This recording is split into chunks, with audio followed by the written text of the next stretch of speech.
Good morning, everybody, and this is your Euro USD setups for today. So now what can we say?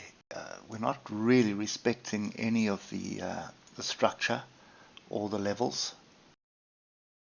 That was the first level that we were looking at, and we did have some structure here to the left.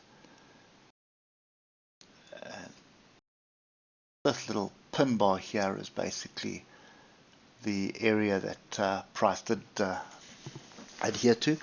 But if you have a look at this logically, we've had a strong move down over 2 and a bit weeks. Then we had a very strong pullback, which did look like it was coming back to, well, it looked like a breaking trend lines, looking for a second move to the upside. Now we have a separation of the oscillators here, a rollover. We are not below the moving averages, but the moving averages have crossed over. They are in a bearish format. This oscillator is in a bearish situation, and what this is looking like is just a pullback with now a rejection of a level with an engulfing bar. So this is really looking like another leg to the downside. Bear in mind, we have that strong weekly support at 107305. So just keep that in the back of your mind.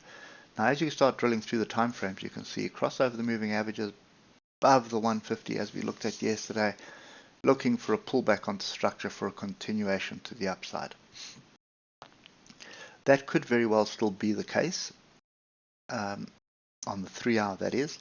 But if you look at the 8-hour, that does not look like the situation. And now when you start drilling down to the hour, you get a similar view of what's happening on the 3-hour, don't you? So oscillators group to the downside, pull back onto structure at the moment. It's just a bit short of 108220, and but you do have a magnet to the downside here.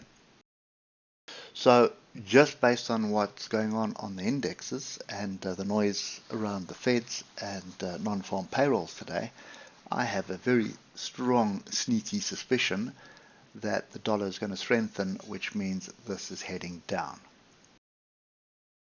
So the way to play this today is you've got data coming out. I really would not be looking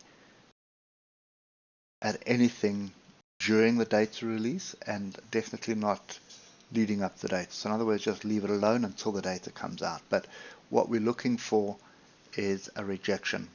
So if my hunch is correct, what you're going to see is a very strong move down, probably as far as closing this gap, which just put the level in there. So you're going to see a move all the way down to 107,890, a fairly strong, solid move, probably a gap down, sort of run down there. Then you're going to see some kind of a pullback onto structure, and the structure would be any of these tails that it pretty much goes past. So you're going to have to watch us like a hawk. Watch for the rejection on the 15 minutes on any of these levels, and that would be your shorting opportunity.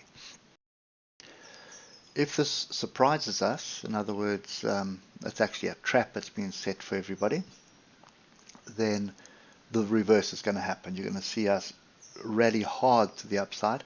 Still wouldn't take that long.